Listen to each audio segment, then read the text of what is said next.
आदाब viewers, catch up cricket का नया एपिसोड में हूं डॉक्टर हफीज आवान। साथ देंगे तौसीफ सत्ती ऑकलैंड न्यूजीलैंड से और मंशा अनवर एडमिंटन कनाडा से।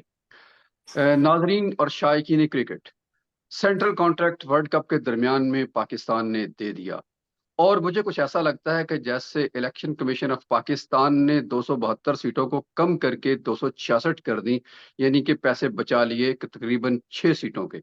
तो इसी तरह पाकिस्तान क्रिकेट बोर्ड ने एक तरफ तो पैसे बढ़ा दिए, लेकिन दूसरी तरफ उन्होंने जो 33 प्लेयर्स का कॉन्ट्रैक्ट था उसको कम करके 25 पर मुहित कर दिया। अब 8 के पैसे बचाकर बाकियों में बांट दिए, या इन्होंने क्या तकसीम की, या वर्ल्ड कप के दरमियान में ये इंदिया देना मकसूद था कि प्लेयर्स हमारे वहां पर हैं, उनको हम बहुत सारी, जो जका अशरफ ने भी कहा कि हमने उनको इतना सारा सपोर्ट दे दी, फाइनेंशियल सपोर्ट दे दी कि वो वहां पर दूसरे मुल्क में, उन्होंने जो लफ्ज इस्तेमाल किया मैं नहीं करना चाहता, कि वहां ताकि खूब हथियारों के साथ लैस होकर खेलें और ये जंग जीत कर वापस आए। तो इस पहले तो सती साहब, इस पर आप थोड़ा रोशनी फरमा दीजिएगा कि ये तरीक, या ये जो है, ज़का अशरफ ने कहा, ये मुनासिब अल्फाज और मुनासिब जगह है। अच्छा, डॉक्टर साहब, मैं बचपन में तकरीरें करता था स्कूल के लिए ना, मुकाबले में। तो उसमें एक शेर हाँ हाँ। था कि सिपाही हूँ नहीं लड़ता नाम की खातिर, सिपाही हूँ नहीं लड़ता नाम की खातिर, वो कैसा खेल जो खेला गया इनाम के खातिर। जबरदस्त। तो बात वही है कि टाइमिंग बहुत गलत है। सेंट्रल कॉन्ट्रैक्ट देने की टाइमिंग बहुत ही ज्यादा गलत है। ये बहुत बचकाना हरकत है। ये चीजें या तो थोड़ा पहले करनी थी। अब मसला ये कि सऊद शकील है, फॉर एग्जांपल, जो जिन लोगों को इफ्तिखार है, जो डिजर्व करते थे ऊपर जाना कॉन्ट्रैक्ट में, उनको नीचे कॉन्ट्रैक्ट दे दिए। तो दे विल हैव सम रंजिश, दिल में उनके कोई ना कुछ होगा दे। तो ये अगर काम पोस्ट वर्ल्ड कप कर देते तो मेरा ख्याल है ज्यादा बेहतर होता। अंदर अंदर इनको बता देते कि भाई ये ओके हो गए। जो बड़े बड़े हैं ना, जो बाबर आजम वगैरह या शाहीन शाह अफरीदी वगैरह, जो कॉन्ट्रैक्ट साइन नहीं कर रहे थे, उनको कह रहे थे यार ये ओके हो गया, लेकिन हम अनाउंस बाद में करेंगे ताकि बाकी लोगों की दिल आजारी ना हो। आप लोगों को तो हमने खुश कर दिया। तो timing is absolutely wrong and the way he portrayed is even worse. क्योंकि ये जिस जबान में उन्होंने बात की है, ये स्पोर्ट्समैन और स्पोर्ट्स से रिलेटेड लोगों को बिल्कुल जेब नहीं। यानी कि वो जो कुछ अरसे से मंशा भाई, पाकिस्तान का पलड़ा भारी था ना इस फ्रंट पर, कि जय शाह एंड कंपनी जो कुछ कर रहे हैं पाकिस्तान के साथ, सब लोग बेशक उस पर बोल नहीं रहे थे, लेकिन एटलीस्ट वो दुखी थे कि यार ये क्रिकेट नहीं है। और पाकिस्तान भी एक मौके पर मुसलसल चला आ रहा था कि नहीं, ऐसा नहीं होना चाहिए, क्रिकेट को पॉलिटिक्स से या स्पोर्ट्स को पॉलिटिक्स से अलग रखना चाहिए। बहुत सारी मिसालें भी हमने दी पिछले प्रोग्रामों में। लेकिन यहाँ आकर ऑल ऑफ अ सडन एक छोटा सा, मतलब गो के लफ्ज छोटा सा है लेकिन उसके मानी बहुत भारी हैं, वो गलत टाइमिंग पर बोलकर उन्होंने, ऐसा नहीं लगा कि पाकिस्तान के सारी किए किराए पर पानी फेर दिया ज़का अशरफ ने खुद ही। हाँ, मेरा है वो जिस सीट पे बैठे हैं कुछ पॉलिटिकली करेक्ट बयान उनके होने चाहिए, क्योंकि जो वार्म वेलकम उधर पाकिस्तान को मिला है एयरपोर्ट पे, होटल में, तो मतलब उससे पता लग रहा है कि वाम उनको कितना सपोर्ट कर रही है। और यकीनन कुछ लोग झंडे लेके भी आए, वो बाद में रिपोर्ट हुआ और उनको वो रुकवा दिया गया, लेकिन पाकिस्तान का झंडा लेके भी कुछ लोग वहां पे। तो मतलब मैं समझ रहा हूँ कि अवाम की मोहब्बत है, और जिस वजह से, तो अगर वो पॉलिटिकली बयान दे रहे हैं या वो आईसीसी के दायरे में या किसी क्रिकेट के दायरे में रह के बात कर रहे हैं और काम कर रहे हैं, तो इनको भी उसी तरह करना चाहिए। और जहां तक मैं ये देख रहा हूँ कि सती भाई कहते थे टाइम कुछ राइट नहीं है, जुलाई जून जुलाई में ये एक्सपायर हुआ है हमारा कॉन्ट्रैक्ट, सेंट्रल कॉन्ट्रैक्ट लोगों का, बगैर उसी के खेले जा रहे हैं। एशिया कप क्या क्या और सीरीज क्या, सब कुछ वैसे ही खेल रहे थे। तो अभी भी यूं ही लग रहा था कि वैसे ही जा रहे हैं। लेकिन वो आपने कहा ना कि वो सती भाई ने कहा कि दो तीन बंदे खुश होंगे बाकी रंजिश होगी, तो वो इनको आगे लीड कर रहे थे। शादाब, शाहीन, रिजवान और बाबर, ये लीड कर रहे थे जो सब प्लेयरों को। ठीक है। और उसमें से अब वो कौन किसकी कैटेगरी में किसको लीड कर रहा था, लेकिन कुछ मुझे ये लगा कि शायद एफ कैटेगरी फेल की कैटेगरी होती है। अगर डी के बाद एफ बना देते, कुछ A B C D E F हो जाता, तो फिर कुछ लगता शायद फेल हो गए। मतलब डी में इतने ज्यादा डाल दिए, तो क्या उसमें से कुछ ई में भी चले जाने चाहिए थे? शायद उनके सिर्फ 2 लाख रह जाते। क्यों सती भाई, कुछ मुझे तो पता नहीं कितने, 7 लाख है, 2 लाख। लेकिन एक्चुअली वहां पे है कि मैं तो ये समझ रहा हूँ कि आपको इस कॉन्ट्रैक्ट लिस्ट से लग कह रहा है। हम लोग यहाँ बैठे सिलेक्शन पे सोच रहे हैं फखर होगा और ये खब्बा स्पिनर होगा, नवाज नहीं होगा, कौन होगा। लेकिन they are already in the category B. Shadab होगा कि नहीं होगा, they are already in category B. Behind doors हो रही है, बातचीत हो रही है 6 महीने से, और निगोशिएशंस हो रही हैं। तो वहां तो पहले ही सेटल है कौन जा रहा है। ये तो हम लोग बात बैठे के यार सा यार कर रहे हैं कौन होगा। और अभी देखिए आपने इनको वो लेफ्ट आर्म से अहमद वसीम ले आए हैं, और उससे पहले ही वो टीवी पे कॉन्ट्रैक्ट कर चुके हैं, मेरा है जियो टीवी के साथ, वो वर्ल्ड कप में होंगे।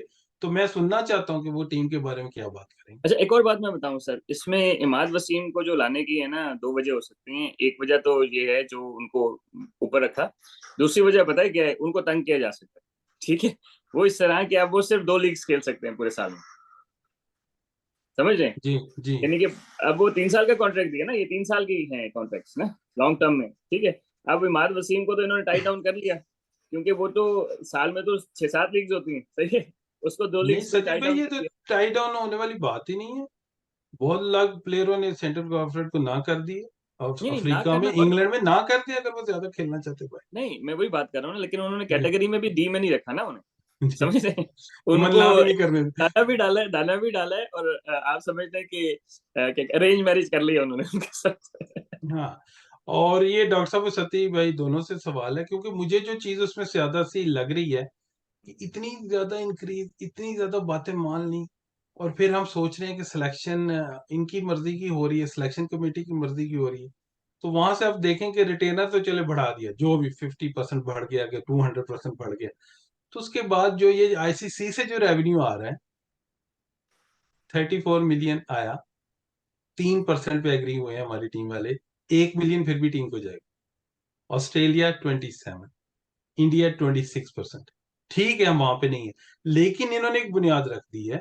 अगर आज 3% मांग रहे हैं, अगली दफा 10% मांगेंगे, उससे अगली दफा 20% मांगेंगे। तो मतलब इस टाइम प्लेयर्स ये चाहते थे कि कुछ भी हो, एक उसमें से हिस्सा में मिल जाए, बेशक 3% ही मिले।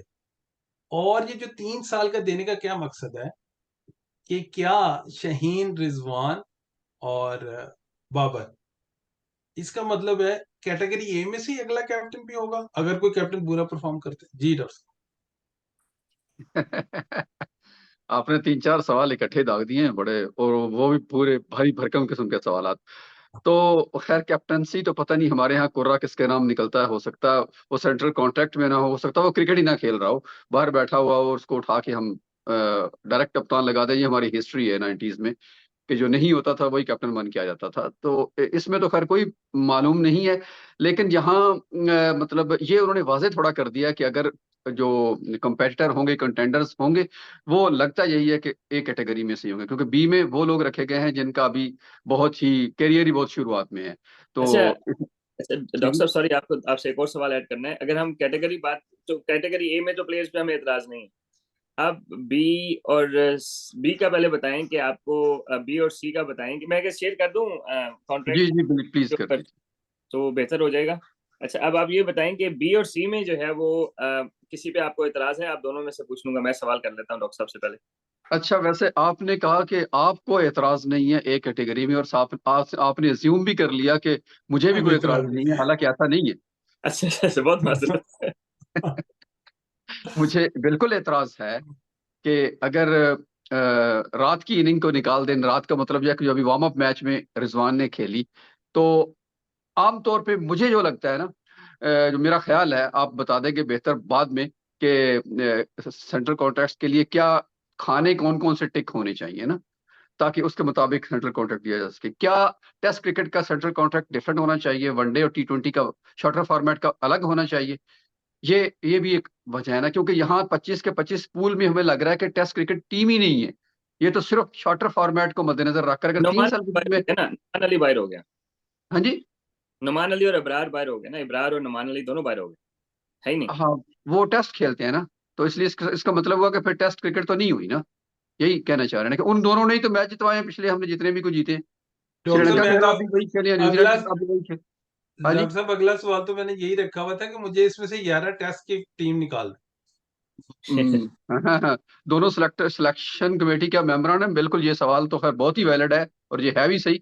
लेकिन प्रॉब्लम अब यहाँ खैर हम अगर कैटेगरी वाइज बात कर ले, ताकि थोड़ा सीक्वेंस बन जाए हमारे प्रोग्राम का, तो मुझे नहीं लगता कि ये दुरुस्त है। अगर शाहीन अगर वहां पर है, तो मुझे नसीम शाह भी वहां नजर आने चाहिए थे, ताकि जो कंपटीशन है ना, वो सिर्फ ये नहीं कि नीचे से मैं ऊपर जाऊंगा। अगर आप दो को बराबर रखेंगे तो वहां भी कंपटीशन, क्योंकि पिछले अगर थोड़े से अरसे में आप देखें, तो मुझे नसीम शाह ज्यादा प्रोमिसिंग नजर आते हैं, ज्यादा अच्छी गेंद करते हुए नजर आते हैं, और टेस्ट के वो प्रूवन बॉलर है। शाहीन ज्यादा इंजरी प्रोन है नसीम शाह से। और जो मुझे लगता है कि अगला बोझ जो है बॉलिंग का बोझ वो नसीम शाह ही उठाएंगे। उनको एक कैटेगरी में रखना इसलिए चाहिए था कि ताकि उनको ज्यादा मिलता, जोश ज्यादा होता, उनके अंदर ज्यादा रेजिलियंस ज्यादा आती। और रिजवान पर भी मेरा ख्याल है कि हाफ क्वेश्चन मार्क तो है। बाबर के अलावा मुझे नहीं लगता था कि फिलहाल एक कैटेगरी में कोई भी डिजर्व करता है। जी, आपने एक कैटेगरी का सवाल किया था मंशा मंशा अच्छा भाई, आप ली। मनशा भाई, ए कैटेगरी हाँ, और ए कैटेगरी में कोई इतराज आपको? नहीं इतराज तो नहीं है, शायद मेरा ख्याल है कुछ ऐड कर सकते थे, क्योंकि थोड़ा कॉन्फिडेंस दे सकते थे शायद अगर वो हारिस को देना चाहते। और अगर वो नहीं दे रहे, अगर वो उसको समझ रहे हैं कि वो सिर्फ T20, और क्योंकि देखो पूरी टीम ही T20 की, सॉरी मेरे से तो मंशा भाई, सात। मोहम्मद हारिस की बात कर रहे हैं? अरे सोफ। जी, हारिस रॉफ की बात। अच्छा, मैं तो क्या कर मैं, रहा हूँ? क्योंकि मुझे तो लग रहा है कि ये जो सी कैटेगरी तो होती नहीं, इन दोनों को भी अगर डी में डाल देते तो तीन ही कैटेगरीज होती, लेकिन शायद वो पैसे डी के कम होते हैं तो सी उन्होंने एक कैटेगरी बना दी। अब अब्दुल्ला शफीक और अमाद वसीम, मतलब मुझे अभी, सॉरी आप एक ही बात करें, ए से मैं मुतमिन हूँ, शायद उसमें एक ऐड कर लेते, बी में ये नवाज, सॉरी चले बी पे आएंगे तो बात होगी, हाँ, लेकिन बी पे ए, आ जाए, बी हाँ पे आ बी पे जाए। मुझे लग रहा है कि जैसे इसमें शायद फखर जमान और मोहम्मद नवाज, राइट। कौन सा टेस्ट प्लेयर है यार ये बी में, मतलब बी में कोई टेस्ट प्लेयर मुझे बताएं, कोई टेस्ट है ही नहीं, एक इमाम इमामुल हक है, इमाम। एक ऊपर से तीन चार 11 बंदे नहीं पूरे हो रहे हमारे सेंट्रल कॉन्ट्रैक्ट में टेस्ट प्लेयर्स। सही नहीं, बात अच्छा, है। मंशा भाई आपने क्वेश्चन उठाया कि हारिस रऊफ को आप ए कैटेगरी में डालना चाह रहे हैं, मैं अगर समझ सका हूं तो। मैं इसलिए कह रहा हूँ कि आप इंजरी की बात कर रहे हैं ना, आप कह रहे हैं प्लेयर्स को एक को ही रख दूं मैं, बाबर को सिर्फ ऊपर। हाउ कम, लाइक मतलब एक आप बैकअप बॉलर जो है वो आप दो उसमें रख रहे हैं। मेरा ख्याल है अगर आपको, अगर इनके बस में होता तो शायद शदाब भी ए में होता, कि जो आगे बात कर रहे हैं, ये चार बंदे थे जो प्लेयर्स को आगे बोर्ड से बात कर रहे थे, जिसमें मैं शदाब अगर शामिल डॉक्टर साहब अपना अपना ओपिनियन दूं तो मेरे ख्याल है नवाज, शादाब और फखर जमान बी कैटेगरी में डिजर्व नहीं करते। और क्या कहते हैं, इनको नीचे होना चाहिए था मेरे हिसाब से, क्योंकि ये तीनों टेस्ट नहीं खेलेंगे। ठीक है, एक तो ये हो गया। दूसरा ये कि ये तीनों वनडे में भी सर्टन नहीं है। सर्टन मींस के मतलब दे उनके सर पे तलवार लटक रही है और उनसे बेहतर ऑप्शन बाहर बैठे हुए हैं। तो बी कैटेगरी में कराना, it's when you are paying so much, then उनको जबरदस्ती खिलाना पड़ेगा, भाई तुम खेलो खेलो क्योंकि तुम्हें पैसे ज्यादा दे रहे हैं। तो आई थिंक ये तीनों जो है ना वो मेरे हिसाब से डिजर्व नहीं करते थे। हाँ, अगर मैं जंप लगवाऊं किसी को तो सऊद शकील को जरूर मैं जंप लगवाऊं कैटेगरी डी से बी में, क्योंकि सऊद शकील ने वनडे में भी अभी खेल लेगा लेकिन टेस्ट में काफी रन किए। पर ही इज लाइक, आपको 3 साल के लिए सऊद शकील चाहिए। ठीक है, उनको बस ये है कि जिसको बाहर लीग्स में कॉन्ट्रैक्ट्स नहीं मिल रहे ना उनको डी में डाल दो। सही है। जिनको पोटेंशियल कॉन्ट्रैक्ट्स मिल सकते हैं उनको जो है वो बी में डाल दो ना। तो मेरे ख्याल है इन्होंने ये काम किया विच इज अनफेयर। जी डॉक्टर साहब। सर मुझे तो लगता है कि ये रस्सियां लेकर ना बांध दिया गया है खूंटे के साथ। हम्म, हर एक को एक ऐसी रस्सी भी वो जो उसके गले में फिट नहीं आती, एक हम्म। जबरदस्ती की रस्सी डाली गई है और जिसको घसीट कर किसी भी एक किले के साथ बांध दिया गया है। जैसे आपने कहा कि डी, लगता है कि ये डी उल्ट ए है और ए डी है, इस तरह का अजीब सा है कि लगता है कि पूरी टीम डी में है ना। इसका हम्म। मतलब है कि जैसे कोई इमर्जिंग टीम, अभी कोई एसोसिएट टीम खेल रही है ना, जो अभी क्रिकेट में एंटर हुई है और अभी डी कैटेगरी में आएंगे, फिर बी में आएंगे, फिर सी में आएंगे। तो अच्छा, जी जी। तो डॉक्टर साहब एक और सवाल मैं भूल जाता हूँ बार बार, वो पूछना था कि अगर हम बी कैटेगरी देखें और डी देखें, ठीक है, तो डी में से हम इफ्तिखार अहमद को देखें, मोहम्मद नवाज को बी में और फखर जमान बी में और शादाब खान बी में, तो आपको नहीं लगता कि यार Iftikhar Ahmed is more likely to play on merit than these three guys, और उसको डी में क्यों रखा फिर? सर इफ्तिखार का तो देखिए, पिछले मेरा ख्याल है कि अगर थोड़ा सा अगर मतलब रिसेंट पास में देख लें तो इफ्तिखार ने प्रूव किया है, वो खेले हैं फॉर्मेट में, हर फॉर्मेट में भी खेले हैं और उन्होंने अपनी जगह बनाई है, खासतौर पे शॉर्टर फॉर्मेट में। तो अब मुझे समझ ही नहीं आ रही एक्चुअली कि मैं बात कहाँ से करूं, कि क्या ये शॉर्टर फॉर्मेट के कॉन्ट्रैक्ट हैं या जनरल क्रिकेट के कॉन्ट्रैक्ट हैं, क्योंकि इसमें टीम बनाना, कोई भी टीम बनाना बहुत मुश्किल लग रहा है मुझे। आप सिर्फ टेस्ट की कह रहे हैं, मुझे तो T20 और वनडे की टीम भी बनती हुई नजर नहीं आती। अगर इसी तरह आपने खिलाने हैं तो जो आपने इफ्तिखार का खैर सवाल किया, इफ्तिखार तो मेरा, अगर मेरे से पूछे तो कम अज कम बी कैटेगरी डिजर्व करते हैं, कम अज कम बी। अगर ए में भी खिला दिया जाए तो मुझे कोई एतराज नहीं होगा उन पे, लेकिन बी तो मिनिमम होनी चाहिए उनके लिए। उनको डी में रखना और इमाद वसीम को सी में रखना, ये मेरे समझ से तो बाला है। इमाद वसीम सिरे से क्रिकेट ही नहीं खेल रहे, मतलब आपके कई स्कीम में फिट ही नहीं हो रहे, वनडे में आपको लेकर नहीं गए, और सिर्फ वो T20 खेलते हैं, T20 के बेस पे आपने उनको सी में फिट कर दिया। मतलब इतनी ज्यादा इसमें इश्यूज हैं कि कहीं समझ नहीं आ रही। दूसरा सवाल आपने सऊद शकील का किया, तो अगर मैं कॉन्ट्रैक्ट बनाने लगूं तो Saud Shakeel should be in A category. आपने उसके 4 साल 5 साल पहले ही जाया किए हुए हैं, और अगर 4 साल के बाद वो क्रिकेट में आ ही गया है, अपनी परफॉर्मेंस की बेस पे जबरदस्ती दरवाजे तोड़ कर आ गया है, आपके पास ऑप्शन नहीं रहेगी, आते ही उसने रात को फिर एक बड़ी 50 लगा दी है, तो मेरा ख्याल है कि अब थोड़े से तो कान खोल लेने चाहिए, उनको एक कैटेगरी देनी चाहिए, ताकि बंदे का जो नुकसान भी हुआ है वो भी पूरा हो, फाइनेंशियल नुकसान भी, और उसका जहन भी बड़ा हो कि मुझे उस लेवल पर ले जाया गया है कि जहां मुझे परफॉर्म करना है। मैं अब उस कैटेगरी में आ गया हूँ, टॉप 4 में आ गया हूँ कि मैं टीम का मेन पिलर हूँ। ये नहीं कि आप डी में डाल के उसको बैक बैक बर्नर पे डाल दें कि हाँ ठीक है कभी खिलाएंगे कभी नहीं खिलाएंगे। ये मेरी समझ से तो बिल्कुल बाला है। ठीक है। अच्छा मंशा भाई, आपसे एक और सवाल है कि ओवरऑल सेंट्रल कॉन्ट्रैक्ट में दोस्ती यारियां नजर आ रही हैं आपको, यानी कि जो जिन लोगों को खिलाना नहीं चाह रहे उनको नीचे रखा हुआ है, और जिन लोगों को खिलाना चाह रहे हैं उनको उनकी मेरिट से ऊपर रखा हुआ है। एग्जांपल्स आर लाइक बिल्कुल अल्ताफ खान और बिल्कुल नवाज ट्रू हो गए, बात है। अब्दुल्ला शफीक हो गए। तो आपको लगता है कि इसमें कुछ हकीकत है कि दोस्ती यारियां चल रही क्यों नहीं, क्योंकि जब आप रिप्रेजेंट कर रहे हैं 4 बंदे पूरी टीम को, तो अगर हैं? रिजवान भाई के नीचे कितने हैं और उनके नीचे कितने सामने, माज वसीम खेल ही नहीं रहे सी में, अगर आप रखना चाहते हैं डी में, तो आपको लगता है शायद अगले 12 महीने काम आ जाए। वर्ल्ड कप है उसके जी। बाद इफ्तिखार अहमद और ये सी भी नहीं दे रहे उनको, और साउथ शकील को मैं ये नहीं तो कम से कम सी तो देना चाहता हूँ। फॉर्मेट आप देखें कितने खेल रहे हैं, नसीम शाह 3 फॉर्मेट का प्लेयर है, अगर ए में भी डालते मैं उससे कभी भी डिसएग्री नहीं करता। बेस्ट फॉर्म में था, सबसे अच्छा गेंद कर रहा है, नया पुराना सब कुछ, ए भी उसको दे देते नहीं मैं इतराज करता, लेकिन बी दे दिए, 3 फॉर्मेट खेलता है। बाकी मुझे बताया ऊपर वाले ए कैटेगरी के 3 वालों के बाद कौन सा ऐसा आपको लग रहा है जो 3 फॉर्मेट खेल, 3 फॉर्मेट ही नहीं खेल रहे, 2 वाले हैं। 2 को कम से कम सी में तो रखें, इफ्तिखार का एक्सपीरियंस देखें, और उधर आपने मात को डाल दी।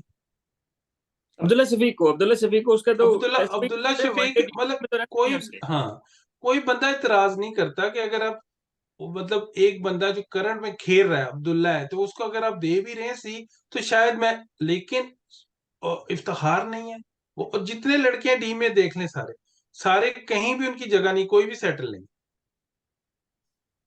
ठीक है। तो अच्छा, एक डॉक्टर साहब, सॉरी मैं लीड ले रहा हूँ यहाँ से, आपको बार बार सवाल कर रहा हूँ। एक ये है कि नुमान अली और इब्रार जिन्होंने अभी आपको टेस्ट मैचेस जिताए हैं, मतलब थोड़ा सा जो इज्जत पाकिस्तान की बची है या बाबर आजम की कप्तानी बची है, वो इन दोनों की वजह से बची है। ठीक है, तो दोनों को बिल्कुल ही बाहर कर दिया, रीजन क्या हो सकता है?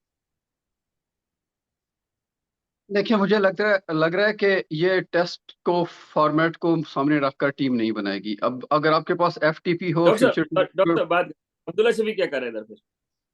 अब्दुल्ला शफीक तो टेस्ट का ओपनर है ना जी आपका। नहीं तो आप कह रहे हो टेस्ट को देख के बनाई नहीं टीम, तो अब्दुल्ला शफीक सी कैटेगरी में क्या कर नहीं, रहे अब्दुल्ला शफीक तो एक ही बंदा है ना, पूरी 11 में से तो पूरी करनी नहीं है। ये सिर्फ हेस्ट में कुछ कॉन्ट्रैक्ट दे दिए गए, उन्होंने कहा कि मेरा ख्याल है कि कोई लिस्ट बना के लें, उसमें से 10-12 तो होते ही हैं, बाकी 10-12 की वैसे बना दें, सबको डी में डाल दो ना। गो कि हैं? आप कह रहे हैं कि मई जून का कॉन्ट्रैक्ट एक्सपायर हुआ, अब तक 3-4 महीने हो गए, लेकिन फिर भी ये हेस्ट में कॉन्ट्रैक्ट लग रहा है कि अगर आप टेस्ट क्रिकेट खेलनी है, जो पिछले टाइम में सबसे ज्यादा प्रूवन बंदा है वो है अबरार, जिसने आपको टेस्ट बिल्कुल जितवाया, या नोमान अली। जी दोनों ने जी। टेस्ट जितवाए, और दोनों ही नहीं है, सिरे से ही नहीं है, यानी कि उनके लिए क्रिकेट के दरवाजे बंद बाहर, ये लग रहा है। और नुमान अली को तो खैर समझ तो वो भी नहीं आती, लेकिन चले थोड़ी सी मार्जिन कर लें कि वो थोड़ी एज के ज्यादा है, हो सकता है वो अगले 3 साल के प्रोग्राम में फिट ना आ रहे हो, क्योंकि फिर भी उनको डी तो दी जा सकती थी ना कम से कम। लेकिन अगर अबरार तो अभी इमर्जिंग क्रिकेटर है, आप उसके मतलब अब वो क्या सोच के वहां बैठे होंगे डग आउट में, जब वो ट्रेवल कर रहे हैं टीम के साथ, कि मैं अब यहाँ भी नहीं खेलना मुझे। उसको पता है कि वहां तो उसने खेलना नहीं वर्ल्ड कप में, तो वापस आके मुझे, मैं कॉन्ट्रैक्ट में ही नहीं हूँ, तो इसका मतलब उसके बाद मुझे घर ही जाना है। तो ये मतलब बड़ी बड़ी अजीबो गरीब किस्म की मतलब साइकी है कि जिसकी समझ नहीं आ रही। एक हमारे पास वैसे स्पिनर्स नहीं है, और जो 2 थे उनको हमने कॉन्ट्रैक्ट से बाहर कर दिया। और इसके पीछे लॉजिक क्या है मुझे तो समझ नहीं आती। हो सकता है जका साहब को आप फोन करके पूछ ले कि उनको पता हो। और जो दो इतने अच्छा नहीं खेल रहे, नवाज और शादाब, उनको कैटेगरी बी में डाल सकते उनके मेरे ख्याल है पैसे काट के इन दोनों को देने चाहिए थे डी कॉन्ट्रैक्ट। नवाज और मेरे लिए शादाब जरा, को। जी जी हाँ, मंशा भाई आप please. Ji ji ji. Doctor साहब, मेरे लिए इशू वहां क्रिएट हुआ ना जहाँ टेस्ट और इन्होंने अलग अलग कर, एक अगर था कि मतलब टेस्ट का प्लेयर और टेस्ट ही खेलता है, तो किसी को इतराज नहीं होता कि उसको टेस्ट का सेंट्रल कॉन्ट्रैक्ट तो मिला हुआ है, महीने के पैसे तो मिल रहे हैं, खेल रहा है नहीं खेल रहा। अब ये है कि वो महीने के पैसे भी नहीं मिल रहे और वो इब्रार घर ही बैठा नहीं, हुआ है। असल और में मंशा भाई इन्होंने जो कॉन्ट्रैक्ट मिला के इस वजह से दिया है कि basically they are trying to discourage people to go to the leagues, ठीक है। तो इसलिए इन्होंने टेस्ट, क्योंकि टेस्ट का वो फिर कहेंगे भाई टेस्ट सीरीज तो हो नहीं रही तो हम तो कहीं भी चले जाएं, समझ रहे हैं, खेलने। तो बेसिकली लॉक इन किया हुआ है प्लेयर्स को, और मेरा ख्याल है कि इसलिए रेड बॉल और व्हाइट आपको बॉल कॉन्ट्रैक्ट। जी, जो मेरा है डिस्कशंस थी वो ये थी, पीएसएल के अलावा सिर्फ एक लीग दे रहे थे, बिल्कुल बोर्ड नहीं था मान रहा। ये तो एंड में बोर्ड ने सारी बातें इनकी मानी है कि दूसरी लीग भी दे दी है, वरना पीएसएल के अलावा एक लीग दे रहा था बोर्ड। बिल्कुल बिल्कुल। जी डॉक्टर साहब, अगर डॉक्टर साहब फ्रीज हो गए, नहीं डॉक्टर साहब मेरे उधर ही। मैं वाकई स्टिल हूँ सर, मैं फ्रोजन हूँ, बिल्कुल फ्रोजन हूँ कि मुझे माइंड नहीं काम कर रहा कि इसको इसको किस तरह जस्टिफाई किया जा सकता है कि ये चीजें इस तरह ही अगर बोर्ड में चलनी है, इसी तरह ही आपने लेके जानी है, तो फिर मतलब हम क्या बात करें और लड़के क्या खेलेंगे ना। सबसे प्रॉब्लम इसमें ये है कि लड़कों के पास कौन सा इंसेंटिव है कि वो खेलेंगे। लीग आपने 2 बाउंड कर दी, मुझे लग रहा है जागता है सती साहब, आप इसको सवाल के तौर पर भी लीजिए, और मेरा ख्याल भी यही है कि बहुत सारे प्लेयर इसमें इनकार कर देंगे। नहीं, ये साइन हो चुका ये साइन हो चुके हैं सारे। है जी जी। 12 अच्छा मंथ का सेंट्रल। डॉक्टर साहब, 12 मंथ का रिव्यू आएगा दोबारा। ये जी। लोग चाहें भी अगर खेलना तो रिव्यू एक दफा होगा, और उसमें से फिर वही बड़े नाम रह जाएंगे, और कुछ लोग डॉक्टर जो साहब अपने चेंज उन्होंने करवाना चाहेंगे वो हो जाएंगे। कॉन्ट्रैक्ट रिलीज ही तब किए जब साइन हुए हैं। बाबर वाला का मसला चल रहा था ना, शाहीन शाह अफरीदी साइन नहीं कर रहा था क्योंकि उसने वो 20। वो जो नहीं दुबई वाली लीग, वो 3 साल का कॉन्ट्रैक्ट साइन कर लिया ना। उन्होंने कहा भाई वो 3 साल का कॉन्ट्रैक्ट देते हैं, आप साल का देते हैं, तो मैं उधर जा रहा हूँ, समझ रहे हैं? तो या, इनकी मजबूरी थी कि लॉन्ग टर्म कॉन्ट्रैक्ट देना, इन्होंने और मेरा ख्याल है कि it is all dictated by the big three. Big three आप समझ गए हैं कौन? बिग फोर है। नहीं नहीं, बिग थ्री है सर। अभी शादाब बिग शदाब फोर। शदाब शदाब गिर गया उसमें से। बिकॉज ऑफ द परफॉर्मेंस शायद उनको ए में नहीं डाला, लेकिन अगर वो रिजल्ट चल रहे होते तो वो ए में होता। बिल्कुल ए प्लस में होते सर। क्योंकि उनकी डिमांड है ना लीग्स में आगे पीछे। नहीं तो फिर इसको सही सब आप सवाल करें। मुझे कोई समझ नहीं आ रही कि मैं क्या बात। मैं एक सवाल कर देता हूँ। आप समझते हैं कि ये जो इतना हमने इत्तेमाद किया और ये वो किया, तो वो क्या, वो जो मैचेस होते हैं टेप बॉल के, कि पहले कहते इतने पैसे दे दे तो जिता के दिखाएंगे हम आपको, इस तरह की कुछ बात की है उन्होंने? अच्छा, असल में पता है क्या, ये दोनों तरफ से गलती है। प्लेयर्स तो हमारे इमेच्योर हैं ही, ठीक है, वो हमें पता है, ठीक है, वो हमेशा सही है। वो कोई इवन वसीम वकार के भी काफी सारे इश्यूज होते थे, तो इतने लेजेंड्स हैं, लेकिन मतलब उन्होंने प्लेयर्स ने राइट टाइम पे मेच्योरिटी नहीं दिखाई ना हमारे ओवर ओवर द 30 साल से जो मैं क्रिकेट को फॉलो कर रहा हूँ, which is acceptable fact of Pakistan cricket, right. मसला ये आ रहा है कि क्रिकेट बोर्ड की अपनी जगह, मतलब जो people who are making the shots और मेकिंग द कॉल्स, उनकी अपनी जो सीटें हैं ना वो कंफर्म नहीं है, ठीक है। तो इस मतलब अनसर्टेनिटी की सिचुएशन में एक तो कॉन्ट्रैक्ट्स में फिर प्लेयर्स ने भी देख लिया क्या इनकी जो अपनी जगह पक्की नहीं, इनको ब्लैकमेल करो, सही है। I think Pakistan cricketers were asking fair like amount they needed from the cricket board. That is fine. जिस तरह ये चीजें प्रोसीड हुई हैं वो मेरा ख्याल है थोड़ा सा गलत है। मुझे पता है कि ऑस्ट्रेलियन क्रिकेट बोर्ड के साथ प्लेयर्स ने स्ट्राइक किया है, न्यूजीलैंड क्रिकेट बोर्ड के साथ प्लेयर्स ने स्ट्राइक किया, ये कॉमन सी बात है। लेकिन अगर आप तो स्ट्राइक करते हैं, यूनियन का भी एक रोल है। हाँ ठीक है, वो प्लेयर्स प्लेयर्स एसोसिएशन होती है, अगर आप स्ट्राइक करते हाँ, हैं, जो भी करते हैं, दैट इज परफेक्टली फाइन। लेकिन ये तो इसी तरह हो गया कि एक छोटा सा वाक्य है, बिल्कुल छोटा सा, कि एक जगह कहीं केबल लग रही थी, हमारे जानने वाले थे, उन्होंने कहीं केबल लगाई तो उधर जलसा निकल आया, वो ये हराम है और ये कुछ है, ठीक है।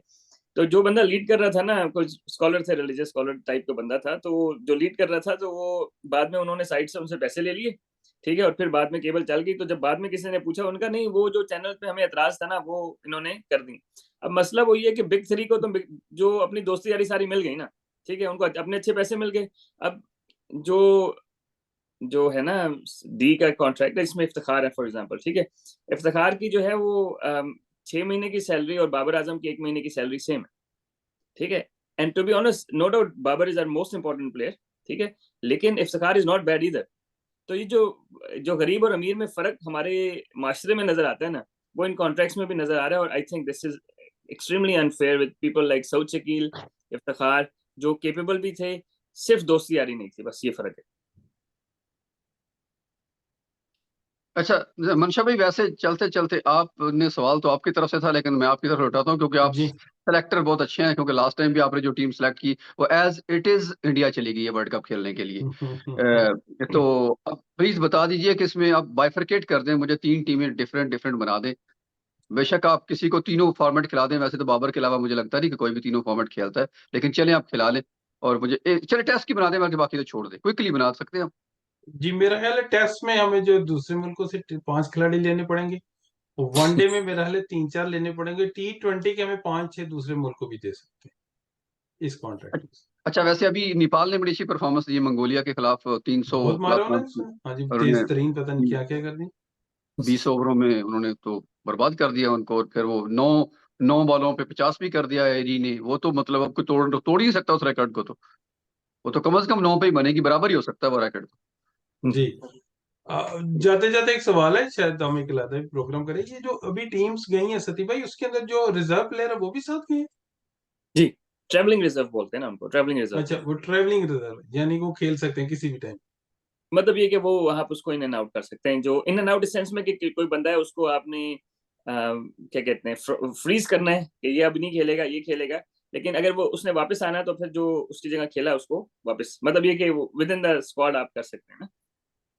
नाइस। और उसमें मोहम्मद हारिस को खिलाना चाह रहे हैं फिर। बस मोहम्मद मैं हारिस को कह रहा इनको हूँ कि मर्जी नहीं है, मोहम्मद हारिस को एक कॉन्ट्रैक्ट देते, लेकिन बस कोई चांस नहीं लगा। क्योंकि आज का जो मैच मैंने देखा उसमें तो मुझे लग रहा है कि वो अभी तो ये उन विकेटों के लिए तैयार ही नहीं है, मोहम्मद वसीम क्या, और मतलब बड़ा short of the length ball हो रही है। I don't know. अच्छा, एक दोनों से क्वेश्चन, लास्ट क्वेश्चन के तौर पर वो ये है कि जो नहीं है कॉन्ट्रैक्ट में वो तो नहीं है, इनमें से आप क्या समझते हैं कि 2 3 4 प्लेयर ऐसे हैं कि जो सिरे से कॉन्ट्रैक्ट में होने ही नहीं चाहिए थे? टू बी ब्लंट, डिप्लोमेटिक नहीं होना। जी हैं। जीवन।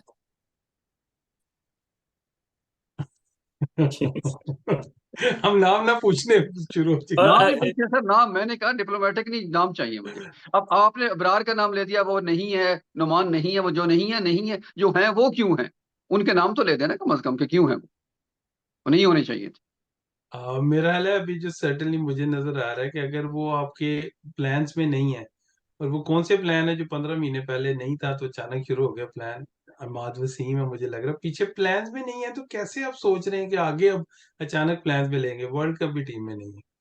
उसके बाद यंग लोग हैं, वो मैं नहीं समझता अभी इतने मेच्योर हुए हैं कुछ, कि मतलब अगर आप किस कैटेगरी में फहीम और हसन अली दोनों को रख रहे हैं, आप एक बैकअप सा कुछ बना रहे हैं धानी और वसीम जूनियर के साथ, आप भी श्योर नहीं है कि हमने किस पे मेहनत की हुई है। धानी पे इतनी मेहनत करके तो बिल्कुल उनको टिकट भी नहीं मिल रहा श्रीलंका का, और वो आगे पीछे फिर रहे हैं। तो they are not sure in their mind कि वो क्या चाहते हैं। तो इसलिए मुझे लग रहा है कि 3-4 में नाम लेना नहीं चाहता, यंग प्रॉमिसिंग क्रिकेटर्स हैं तो वो आ सकते हैं, लेकिन शायद वो अभी उनको कॉन्ट्रैक्ट नहीं था देना चाहिए। जी सती भाई, आपके नजर में इन्होंने तो कहा हसन अली और फहीम अशरफ। मैं क्लियर कर दूं ना ताकि आपके नाम नहीं आपने नहीं, आज मैं तक। ये नहीं कह रहा उनको नहीं देना चाहिए था, लेकिन मतलब प्लान्स मुझे बता दे। एक तरफ धानी रख रहे हैं जो कि खेल ही नहीं रहा बेचारा, एक तरह हसन अली को ले आए इतने महीने बाद, तो आपके प्लान्स क्या है? माद वसीम आप ले, प्लान्स क्या है?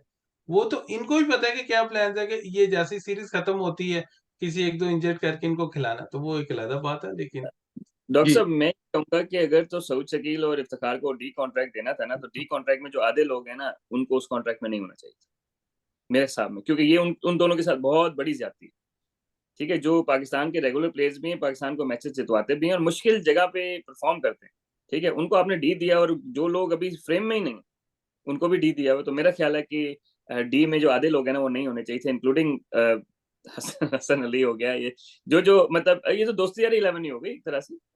आधे लोग नहीं होने चाहिए थे मेरे ख्याल है, क्यों जो आपके प्लान्स में भी आपको पता ही नहीं है कि नहीं, जो परफॉर्म कर रहे हैं अगर वो डी में है तो फिर तो आधे लोग डिजर्व नहीं करते ना डी में, क्योंकि आधे लोग फिर आप एक और इमर्जिंग कैटेगरी बना के तो उसमें डाल देते, तो उसमें फिर हसन अली और वो फिट ना आते, क्या नाम है, फहीम अशरफ। लेकिन मेरा ख्याल है कि डी में आधे लोग नहीं होने चाहिए हाँ, थे जो। सती में मुझे इतराज नहीं, मैं फहीम अशरफ को टीम में देखना चाहता हूँ। मैं समझता हूँ नया बॉलर भी अच्छा कर सकता था, मैं समझता हूँ हसन अली साथ होते फिट होते, किसी बंदे पे इतराज नहीं है। मतलब आप बाकी टीमों का देखें, जैसे 83 में देखे लोगों का बिट्स एंड पीसेस है, मदन लाल से लेके 4 ऑलराउंडर डाले में है, और कपिल देव अकेला क्या करेगा, राइट? वो वर्ल्ड कप जीत गए। इस तरह भी मैं ऑस्ट्रेलिया को देख रहा हूँ, ग्रीन से लेके मिचेल मार्श से लेके कोई स्टोनिस, ना मैक्सवेल, 4 उनके पास ऑलराउंडर है और दे की प्लेयर है उनके। मेरा हाल है उसके ऊपर वो अब वो मैक्सवेल ने 4 आउट किए तो अश्विन को उन्होंने उधर से डाल दिया। तो मैं वैसे कह रहा हूँ ऑस्पिन ने डाल दिया। तो बात ये है कि मतलब लोगों की आप देखें कंपनी, हैरी ब्रुक पे बात हो रही है कि वो हैरी ब्रुक पे इतनी डिबेट हुई कि वर्ल्ड कप में आ गया। और सऊद शकील अगर टैलेंट हमने आइडेंटिफाई कर लिया है तो आइडेंटिफाई कर लिया, उसको आगे लाओ। उसको घबराहट किस चीज की? उन्होंने हैरी ब्रुक के पीछे क्या कुछ नहीं किया और जेसन रॉय बाहर बैठ गए। तो राइट, तो मतलब कुछ उसको कॉन्फिडेंस दें कि मतलब सी के पैसे ही दे दे और कुछ नहीं देना। अबरार ने 38 आउट किए हैं 12 इनिंग्स में, 6 मैचों में 38 आउट हैं, जो किसी भी आउट से सबसे ज्यादा हैं इतनी कम इनिंग्स में। इससे इससे जो नीचे नंबर है वो है 33 विकेटें। तो यानी कि यहाँ भी 5 का डिफरेंस है। सऊद शकील ने वो कारनामा सर अंजाम दिया है जो क्रिकेट की हिस्ट्री में नहीं हुआ अभी तक, कि पहले 7 मैचों में या 7 मैचों में, सॉरी, उन्होंने कम से कम 50 रन जरूर किए हैं, जो क्रिकेट जब से शुरू हुई अब तक किसी ने ये नहीं किया। बड़े से बड़े नाम आए, अब सबको नाम पता है, लेकिन सऊद शकील ने वो कारनामा किया और फिर भी वो डी कैटेगरी ही लेने में कामयाब हुए। जो उनका टाइम जाया हुआ उसका जिम्मेदार कौन है वो तो एक अलग बहस है, लेकिन जिस वक्त आ गए हैं तो फिर भी उनको डी कैटेगरी देना, मेरे से अगर पूछें तो मैं बाबर के साथ टेस्ट क्रिकेट टीम आप बनाएंगे, क्योंकि मेरा मौक़िफ़ यह है कि टेस्ट खिलाने के बाद आप प्लेयर को नीचे करें, यानी कि वनडे खिलाएं, और वनडे के बाद T20 खिलाएं तो वो एडजस्ट कर सकता है। क्योंकि आपको लॉन्गर फॉर्मेट में खेलना आना चाहिए, आपके अंदर वो एक जज्बा और अपनी बॉडी के साथ आपको इतना फिटनेस आ जाती है कि आप कोई भी फॉर्मेट खेल सकते हैं। जब आप अच्छा सॉरी, T20 आपको यहाँ पे रोकूंगा, अब्दुल्ला शफीक को इसी तरह तैयार करना होगा, आगे बात करें। अच्छा चले, लेकिन अगर आप T20 फॉर्मेट से खिलाते हैं लड़के और फिर उनको कोशिश करके वनडे में जबरदस्ती डाल देते हैं, और वनडे खिलाने आधा पचदा खिलाया और उसके बाद टेस्ट में डाल दिया, तो फिर टेस्ट में वो इसी तरह परफॉर्म करते हैं जिस तरह हारिस रऊफ ने, जिनको अभी मंशा भाई ए कैटेगरी देने वाले थे, कि उन्होंने टेस्ट में पहला ओवर किया उसके बाद बाहर बैठ गया, वनडे में पहला ओवर किया पहले इनिंग्स में फिर बाहर बैठ के जाके, जिसके बाद जिस पर हमें पूरा एशिया कप कॉस्ट कर गया। तो इस तरह बहुत मुश्किल हो जाएगा। टेप से उठा के आप टेस्ट नहीं खिला सकते किसी को, टेस्ट से आप नीचे खिला सकते हैं, मेरा मौक़िफ़ ये है।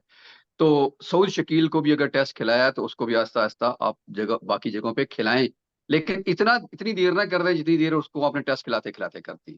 डॉक्टर साहब इतराज ना करें, नसीम शाह को मैं ये देना चाहता हूँ। एनीवेज, लेकिन मैं ये समझता एक नाम अगर मैं दूं कि सबसे बड़ी ज्यादती हुई है, सी में, बी में, डी में कुछ भी था, लेकिन ये इब्रार को सेंट्रल कॉन्ट्रैक्ट मिलना चाहिए था। नुमान को सेंट्रल कॉन्ट्रैक्ट मिलना चाहिए था। कैटेगरी डी दें, सी दें, बी दें, बहुत बड़ी बात। इब्रार तो यंग है ना, 3 साल का कॉन्ट्रैक्ट था। सबसे ज्यादा मसला ही शादाब को इब्रार के साथ होगा, ठीक है? तो उसको सिस्टम में नहीं ला रहे, कितनी ज्यादती कर रहे हैं यार, जुल्म कर रहे हैं मेरे ख्याल में। मेरा टू मच। खैर ये आखिरी क्लोजिंग भी यही थी कि जब वही बात जो सती साहब आप पिछले एक तवील अरसे से कर रहे हैं कि आपको इनसिक्योरिटीज हैं, यहाँ इनसिक्योरिटीज इस पूरे कॉन्ट्रैक्ट में आपको नजर आ रही हैं कि हर वो बंदा जो पीछे आपके बैठा हुआ है उसको नहीं रखा गया, सिरे से शामिल ही नहीं किया। अगर किया भी गया है तो इतना लो लेवल पे किया गया कि आप मतलब खेलते खेलते 3-4 साल और लगा देंगे, तब तक शादाब हो सकता है रिटायर हो जाए। तो सिर्फ शादाब की बात नहीं, बाकी सबका भी यही हाल है कि अब जैसे हसीबुल्ला की आपने बात की तो वो भी नजर नहीं आ रहे कि अब रिजवान के पीछे वो बैठे तो वो भी अपनी जगह बना सके।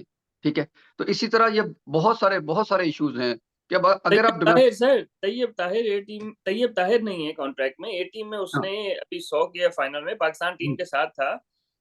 आमिर जमाल नहीं है। मतलब ये तो एक तरह से इन्होंने जुल्म किया है ना, मतलब ये कि ये तो बिल्कुल दोस्ती वाली 11 है, जो अपनी मर्जी के लड़के रख लिए। आमिर जमाल अभी पाकिस्तान की टीम में नाम आ रहा था उसका, ठीक है, खिलाए बगैर बाहर किया और कॉन्ट्रैक्ट से भी बाहर। तैयब ताहिर अभी आपका बैकअप मिडिल ऑर्डर बैट्समैन था, ठीक है, उसको आपने मक्खन में बाल कितना इस तरह गायब किया, तो उन लड़कों के ऊपर क्या बीत रही होगी ना। उन्होंने इंटरनेशनल क्रिकेट इतनी खेली है ना, इतना पैसा कमाया। जिन लोगों ने ये नवाज वगैरह तो मुफ्त की रोटियां खाते रहे, सही है, और ये लोग जो हैं वो नवाज को तो डरता है बॉलिंग कराते हुए अहम मौके पे, बाबर आजम, उसको बी कॉन्ट्रैक्ट। तो ये जुल्म कर रहे हैं, मतलब ये ज्यादती भी नहीं है, ये जुल्म है, अल्लाह माफ करे, लेकिन दिस इज नॉट फेयर। अगर आप समझते हैं कि बाबर अमाद को बाबर ने खिला दिए, सरफराज अहमद को बाबर ने खिला दिए, मैं क्या किसने मतलब? खिलाया? मतलब किसने इसमें कैटेगरीज में डलवाया इमाद को? बाबर ने डलवाया। नहीं सरफराज उसकी अहमद उसकी कीपर को नहीं, किसने देखिए डलवाया? इसकी अपनी बैकिंग होती है ना, उनकी अपनी बैकिंग होती है, ठीक है। अब वो दोस्ती यारी और चीजें, मैं ये बात कर रहा हूँ कि यार तैयब ताहिर, ठीक है, उस मतलब he is on verge of playing Pakistan, right, ठीक है, यप, पाकिस्तान के लिए रन किए हैं। जो आमिर जमाल है तो जो लड़के वर्ज में हैं खेलने के, सही है, तो उनको तो फिर डेवलपमेंट का उसमें डी में रखे ना, समझ रहे हैं? तो मतलब ये कि अब वो उनको तो समझ नहीं आएगी कि यार ये हमारे साथ क्या हो रहा है, और बाकी जो प्रूवन नहीं है उनको आपने डाल दिया। तो आई थिंक ये पिक एंड चूज वाली बात है कि वो एक कुरानंदाजी निकाली है कि यार ये दोस्त यार है हमारे, इनमें से सारे नाम निकाल लो और जो आगे आगे। वसीम जूनियर छक्के मार लेता है, सुना है मैंने। और वो कौन सी कैटेगरी में? डी में, हसन अली और फहीम अशरफ कौन सी कैटेगरी में? जब आमिर डी में। जमाल नहीं है, जो यंगस्टर है, उसने आपको नजर आ रहा है फ्यूचर। देखें, बेशक उन्हें साथ कह दिया रिव्यू होगा, ये रिव्यू इन्हीं का होगा, और अल्लाह करे कि रिव्यू में हाँ, कुछ लेकिन ये होगा। मेरा ख्याल है ये जो अबरार है और आमिर जमाल है और तैयब ताहिरा, इनके साथ जाती नहीं है ये जुल्म। क्योंकि अगर आप एक तरफ से उनको तैयार कर रहे हैं, सारी ए टीम सीरीज खिला रहे हैं, वो जितवा रहे हैं आपको मैचेस, और फिर मौके पे जो है वो जब खा रहे हैं तो आप उनको जो है ना वो लेकिन ये जाती जाती नहीं है, बल्कि मेरे ख्याल है जुल्म है, लेकिन अल्लाह मालिक है बाकी। जी बिल्कुल सच साहब, आपने कहा कि हम तो रोना रो रहे थे इमरान रंधावा का और इमाद भट्ट का। ये वो तो पता नहीं कहाँ है और कौन है, हमारे नाम सुन के भी लोगों को अजीब लगता है। लेकिन यहाँ नोमान, अबरार, तैयब ताहिर और आमिर जमाल अगर बाहर बैठेंगे तो इमरान रंधावा और इमाद भट्ट को कौन पूछेगा। लेकिन प्रॉब्लम ये है कि मुझे जो है सबसे क्लोजिंग में ये कहूंगा कि अगर यही तरीक है, यही वतीरा रहेगा, तो अब डोमेस्टिक क्रिकेट किसको खेलता हुआ देखेंगे। मेरा नहीं ख्याल कि लोग डोमेस्टिक क्रिकेट की तरफ आएंगे, क्योंकि वहां से पिक होना ही नहीं। आपने पहले भी बहुत सारी मिसालें हैं कि जिन्होंने सेंचुरियों के ढेर लगाए हुए हैं। उस्मान सलाहुद्दीन को आप पीट पीट के थक गए, किसी ने नहीं खिलाया तो नहीं खिलाया, एक मैच खिला के बाहर कर दिया। तो जी आप कुछ कहना चाह रहे थे साहब जी? सर वो देखें, अब अगर हम बात करें ना प्लेयर्स पे इन्वेस्टमेंट की आप बात कर रहे थे, तो हैदर अली पे काफी इन्वेस्ट किया हुआ है, ठीक है। ठीक है, अब कहाँ पे वो आपका दो फॉर्मेट खेल रहा था, कहाँ पे वो आपका डी कैटेगरी में भी नहीं है। तो जो है ना वो मतलब एशियन यंग भी गेम है ना, खेल रहा 22 है साल। जी। सर, एशियन गेम खेल रहा है वो चाइना में। हाँ, मतलब 22 साल का है वो भी। मैं वैसे I am just giving you कि यार किसी भी तरह से ना जो भी क्राइटेरिया इन्होंने इस्तेमाल किए हैं ना वो सही नहीं है। क्योंकि हर क्राइटेरिया में अगर कुछ प्लेयर्स आते हैं तो कुछ नहीं आते, ठीक है। तो वो बड़ा इनकंसिस्टेंटली किया, और आई डोंट नो कि हु मेड द, किसने ये सारा कुछ किया, लेकिन ये जिसने भी किया थोड़ी सी जो है ना वो जाती थी। जी बिल्कुल, मेरा ख्याल है कि ठीक है नाजरीन, हम काफी देर से क्लोजिंग क्लोजिंग तो कर रहे हैं, लेकिन एपिसोड चूंकि हम तीनों को बड़ा गुस्सा है। ये मुझे ऐसे लगता है कि जैसे वर्ल्ड कप की टीम जब अनाउंस की थी ना इंजमामुल हक ने, तो वहां भी ऐसे लगता था कि एक बंदे के लिए जो क्राइटेरिया है वो दूसरे के लिए वो नहीं है, बिल्कुल। फिर तीसरे के लिए है तो चौथे के लिए नहीं है। यहाँ भी कुछ ऐसा ही है कि जिसके लिए है, जिसके पीछे कोई लॉबी थी, वो सी में भी आ गया बगैर खेले, और जिसके पीछे कोई नहीं लॉबी थी वो बाहर बैठ गया, वो तैयब ताहिर हो या आमिर जमाल हो या कोई भी हो, वो बिल्कुल बाहर चला गया, अबरार भी बाहर चला गया, नुमान भी बाहर चला गया। तो अब जिन्होंने अपने अपने रीजन ने जोर लगाया होगा कम अज कम कि वो टीम के अंदर रह सके, वो थोड़े बहुत रह गए हैं। और बाकियों को भी यही हमारी मतलब तलकीन है कि वो भी कोशिश करें कि क्रिकेट खेलें या ना खेलें, कोई लॉबी जरूर स्ट्रांग करे ताकि आपका नाम कॉन्ट्रैक्ट में जरूर आता रहे। बिल्कुल सही। इजाजत दीजिए, अल्लाह हाफिज। अगले एपिसोड में हाजिर होते हैं बहुत जल्द वर्ल्ड कप की तमाम तर तैयारियों के साथ। अल्लाह हाफिज।